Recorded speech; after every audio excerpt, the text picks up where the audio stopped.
Mr. Chair, members of the committee, thank you for the opportunity to come before your committee to make our case in opposition to the bill that is currently before your committee. The Human Rights Coalition, as our memo indicates, is an ad hoc coalition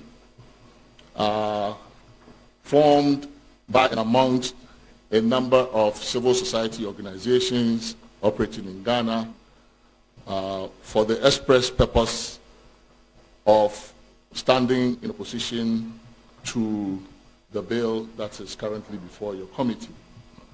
I think Ghana as a country has made steady progress since the country transitioned to constitutional rule in 1993.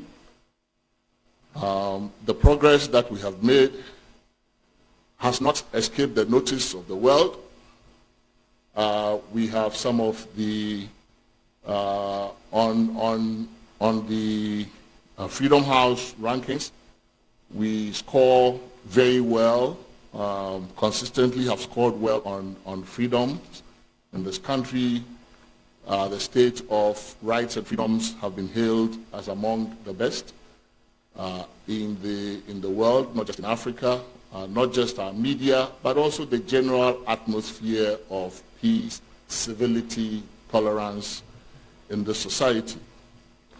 In my view, the very totalitarian reach, extraordinarily totalitarian reach of this bill suggests that if this bill is allowed to see the light of day, to become law, it would send this country back many decades, if not centuries.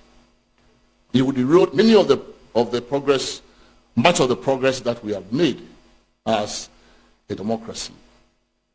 The proponents of the bill have sought to make much of the fact that this is a democracy and therefore that the will of the majority must prevail, and prevail including in legislation. May I remind the proponents of this bill that this democracy for which we've all fought to maintain is not a populist democracy. It is not just a majoritarian democracy.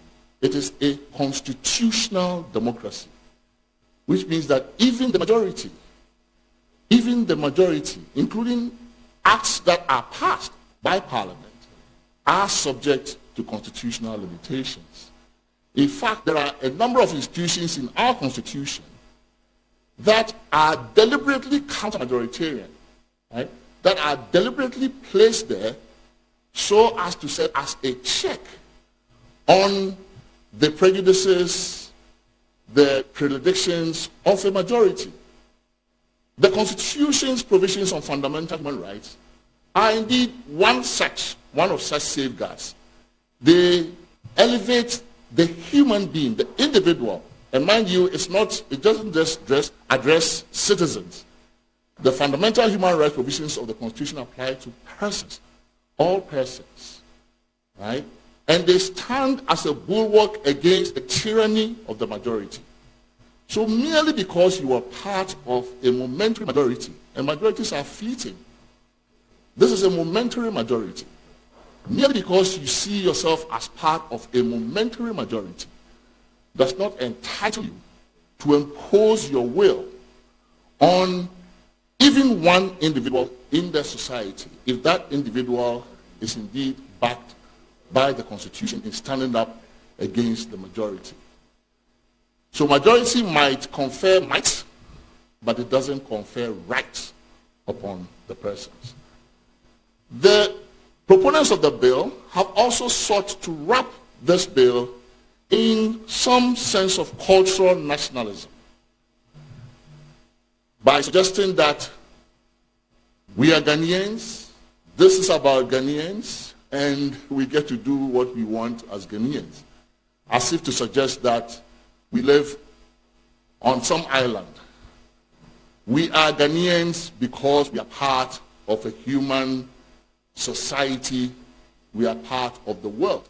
Without the world, Ghana is not Ghana. Ghana is part of a community of humans that is called the world. But more importantly, contrary to the claims that are made by the proponents of the bill, there is nothing homegrown about this bill. Nothing homegrown or original about this bill at all. This is not the first such bill to make the rounds around the world. Bills of this kind have been making the rounds from capital city to capital city for some time now.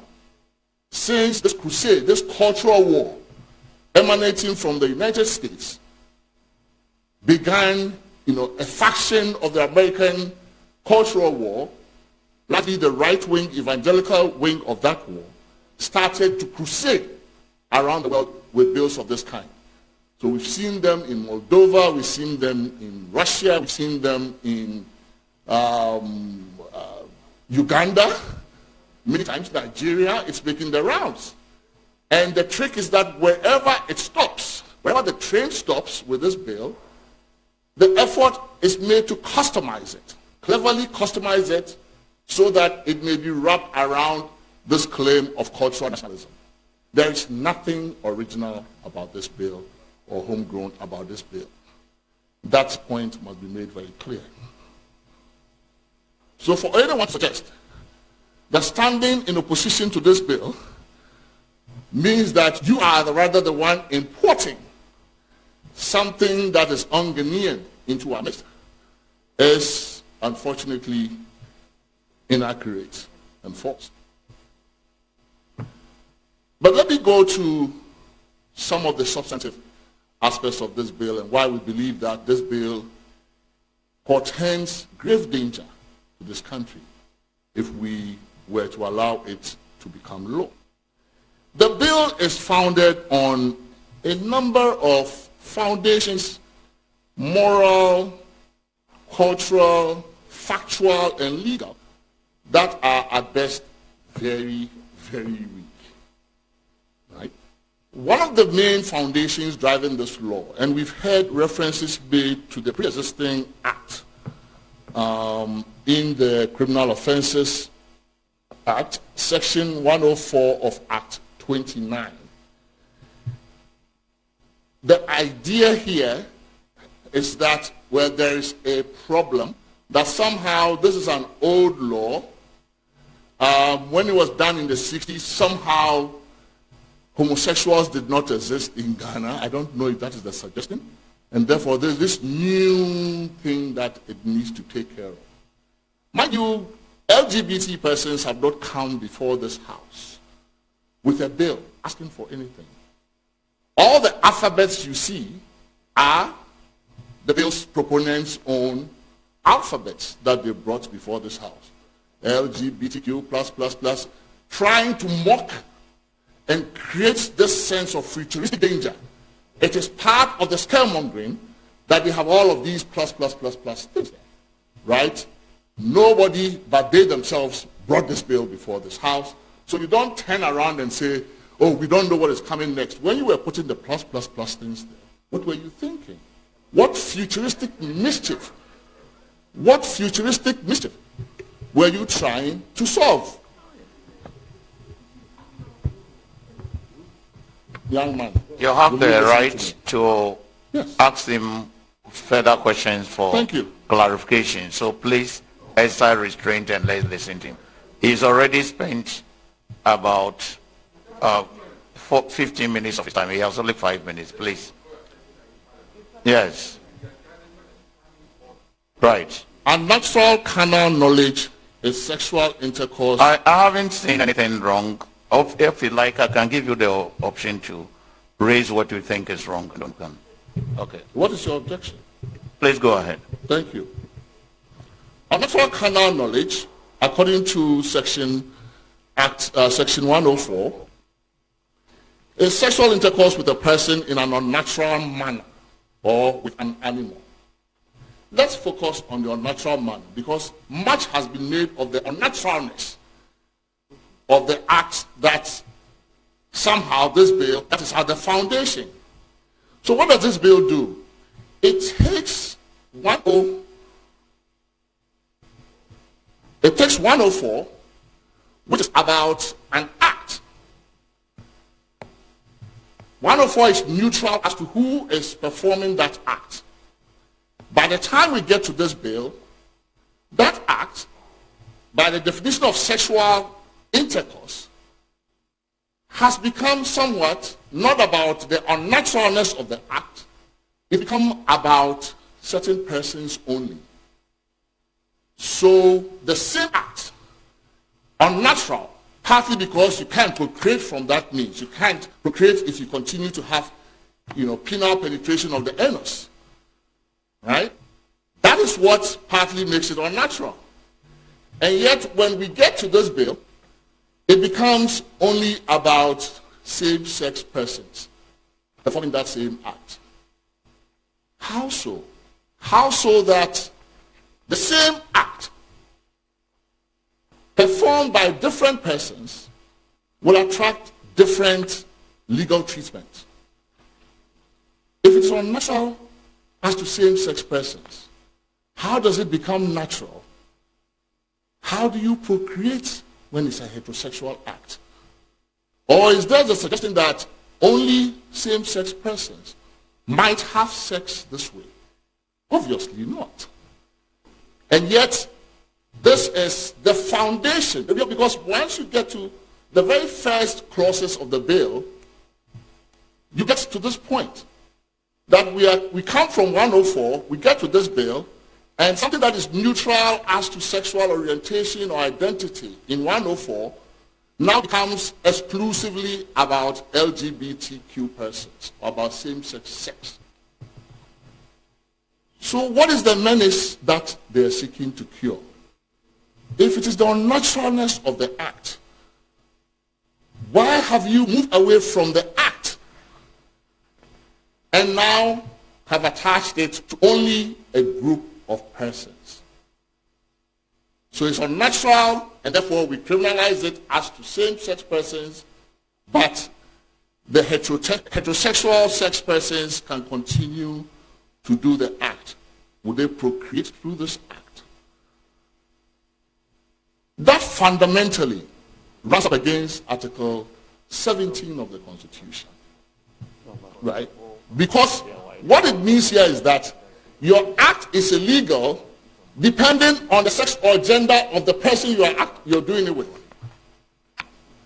Your act is criminal depending on the sex or gender of the person you're doing it with. The act otherwise is not. And we're told in Article 17:1, all persons shall be equal before the law. The very meaning of discrimination, the very basic meaning of it is administering different treatment to different people for the same act. And when we go to section 2, it says, a person shall not be discriminated against on grounds of what? Gender is the first one. But here, what is an unnatural act becomes criminal based on the gender of the person that you're engaged in with. That is gender discrimination. Fundamentally, that's gender discrimination. That is not the only way in which this bill runs afoul of the Constitution. Again, much has been made of the idea, and it's LGBT persons, again, as if they were the ones proposing this, have been called upon to show us where in the Constitution you have this right. Because if you can't show us, then we'll trample on it however many times we want to. The rhetorical response is, show us in the Constitution where you have a right to have heterosexual sex, or the right to have sex at all, or the right to sleep. Do you have the right? Because you can't show us in the Constitution, because I can't show you that I have a right to sleep, an inherent human thing to do, are you suggesting to me that I do not have a right to sleep? Is that a suggestion? that if you cannot find in a constitution, as if a constitution was a code, even in the most detailed French codes, you're not going to find that. Right? Constitutions are not written as codes. They state general principles. That is why you have that provision 33.5 that tells you that the fact that certain rights and freedoms have not been mentioned is not to negate their existence, where they are inherent to your being as a person.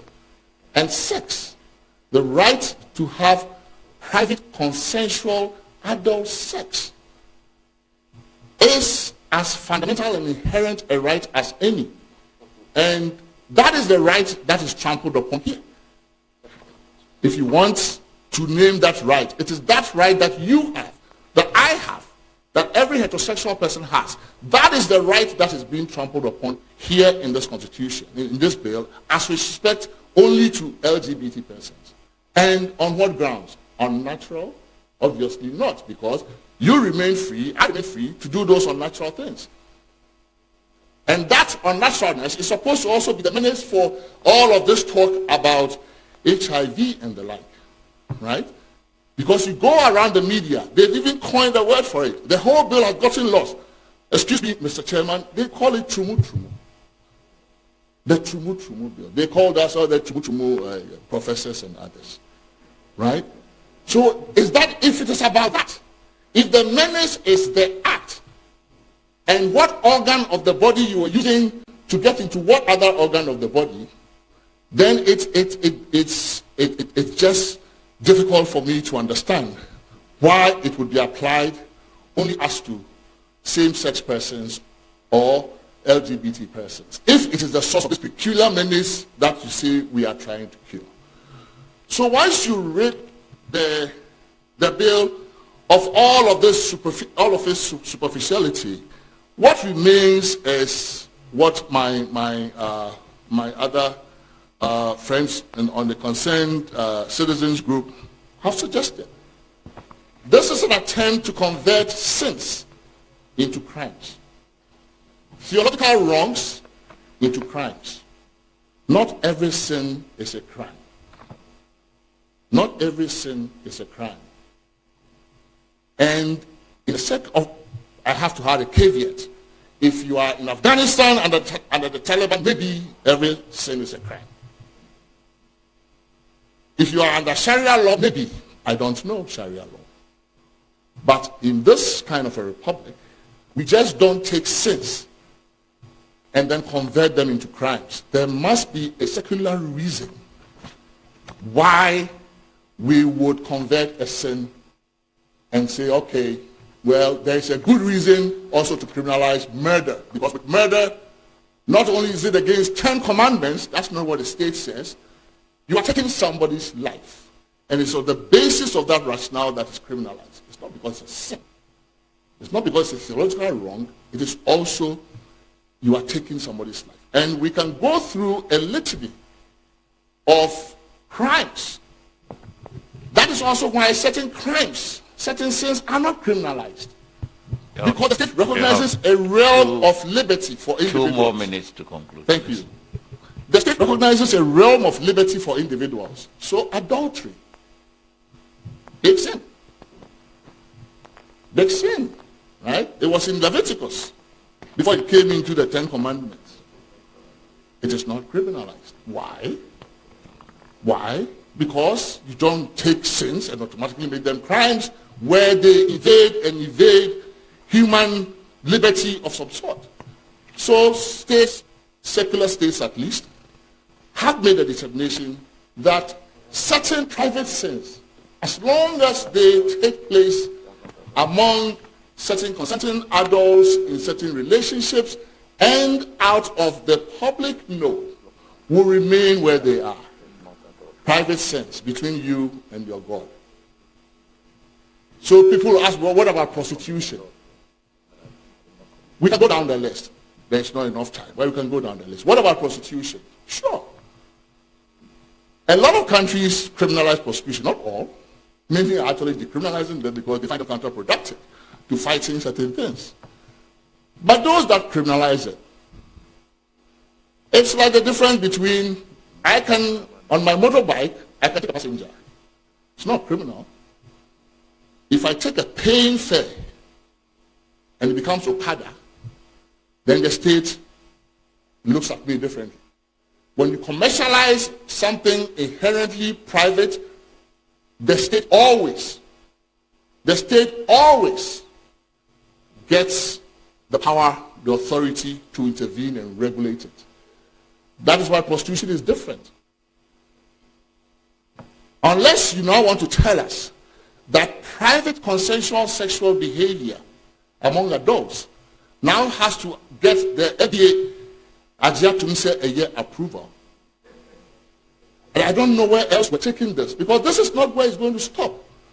This is just testing the ground. This is just really trying to test the political might of the constituency that is behind this law. And then if this passes, then other things, we will get other things following. The parade of horribles that have been used to drive this bill are things that I'm not familiar with as a Ghanaian living in Ghana. Sometimes I wonder if the Parliament of Ghana is supposed to make law for Ghana or supposed to make law for some other place. But the Parliament of Ghana is supposed to cure mischiefs that threaten this society, that are present and that we have to worry about. So all this conversation about procreation, where is it coming from? Are we saying that the state can then burden individual citizens with the obligation to make children? What about those who just choose to abstain, who don't want to have kids, who just want to have one? Maybe optimally 5 is what will sustain the species. What if they just want to have 1 or 0? The state now has power to commandeer our bodies to have children so that your species will be replicated. Where is that power coming from? Where does the state derive that power? Mr. Chairman, members of the committee, due to the constraint of time, I think I will bring my remarks to a close. But to reiterate this point, that this is the road down to totalitarianism. This is a very dangerous road.